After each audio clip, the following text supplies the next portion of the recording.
जय हिंद सभी को, सभी कानपुर वासियों को और उत्तर प्रदेश निवासियों को, सम्मानित देशवासियों को। मेरा नाम मनीष कुमार है। मैं अभी वर्तमान में सीआरपीएफ की कोबरा वाहिनी में कार्यरत हूँ।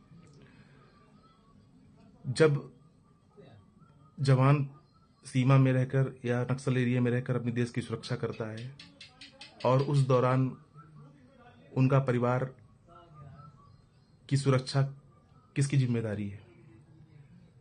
दिनांक 7/6/2026 को मेरे गांव कानपुर नगर के अंतर्गत, महाराजपुर थाने के अंतर्गत आने वाले रेलवे स्टेशन सरसौल, कानपुर नगर, थाना महाराजपुर का मैं रहने वाला हूं। उसी गांव के रहने वाले एक हिस्ट्री सीटर सीतेश वर्मा उर्फ golden Verma, son of Shivlal Verma, जो कि एक माना हुआ अपराधी है, कई मामलों में वांछित है, वो मेरे घर पे आता है। मेरी गौर मौजूदगी में, मैं इसमें ड्यूटी पे हूं। घर में मौजूद मेरी विधवा विकलांग मां और पत्नी और नाबालिग बच्चे, इन तीनों को रात को 10 बजे गलत नियत से मारने के लिए, दुर्व्यवहार करने के लिए घर के अंदर घुसने का प्रयास करता है, गेट फांद कर। लेकिन गेट में न घुस पाने के कारण वह लगातार गेट पर ईंट पत्थरों से हमला करता रहा, दरवाजे को तोड़ने का प्रयास करता रहा, तमंचा लहराता रहा और भद्दी भद्दी गालियां मेरे पूरे परिवार को, मेरी माताजी को, मेरी पत्नी को और मेरे बच्चे को जान से मारने की, मेरा वंश खत्म करने की बात करता रहा। करीब 1 घंटा तक ये तांडव करता रहा।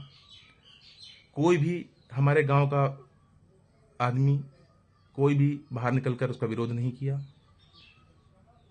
क्योंकि वो इतना शातिर अपराधी है, वो सभी के साथ में दुर्व्यवहार करता रहता है। उसके डर की वजह से, उसके खौफ की वजह से कोई बाहर नहीं निकला। मेरा परिवार इस घटना से बहुत ज़्यादा भयभीत हो रखा है, क्योंकि मैं ड्यूटी पे हूँ। मेरे घर में कोई पुरुष सदस्य नहीं है अभी वर्तमान में। इसके पहले भी 2023 में, 2019 में वो मेरे घर पे इस तरीके के हमला, दरवाजा तोड़ने का प्रयास कर चुका है, जिसमें कई मेरी वाइफ को चोटें भी आई थी। पिछली बार पुलिस पर एफआईआर दर्ज करने, एप्लीकेशन देने पर एफआईआर दर्ज किया, लेकिन मामूली धाराएं लगाई। थाने में उनके पिताजी हमेशा पैसा देकर या कोर्ट से उसको छुड़वा लाते हैं, जिसके कारण उसका मनोबल बढ़ा रहता है। वो आए दिन आम सम्मानित लोगों के साथ में मारपीट, गाली गलौज, लूटपाट, इस तरह घटनाएं करता रहता है। अब बताइए, हम यहाँ देश की रक्षा करें या अपने परिवार की रक्षा करें?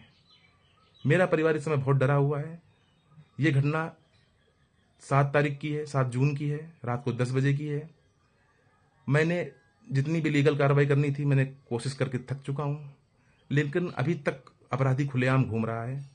गोल्डन वर्मा खुलेआम घूम रहा है और मेरे परिवार को लगातार धमकी दे रहा है कि तुम यदि कानूनी कार्रवाई करोगी तो उसके बाद कोई जिंदा नहीं बचेगा। अब बताओ, मैं यहाँ पर रह के मैं ड्यूटी करूँ, देश सेवा करूँ, देश की रक्षा करूँ, या फिर मैं घर परिवार की रक्षा करूँ?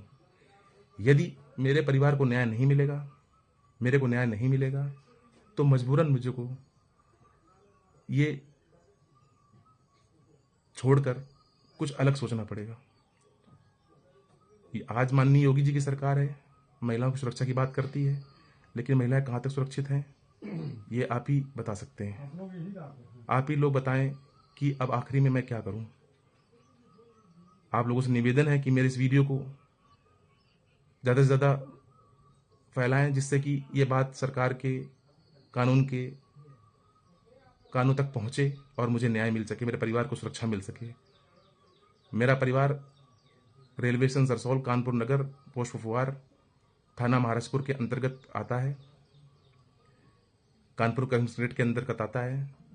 मुझे कानपुर पुलिस से और योगी सरकार से और भारत सरकार से पूरी उम्मीदें हैं कि मुझे और मेरे परिवार को सुरक्षा मिलेगी और न्याय मिलेगा। जय हिंद, जय भारत।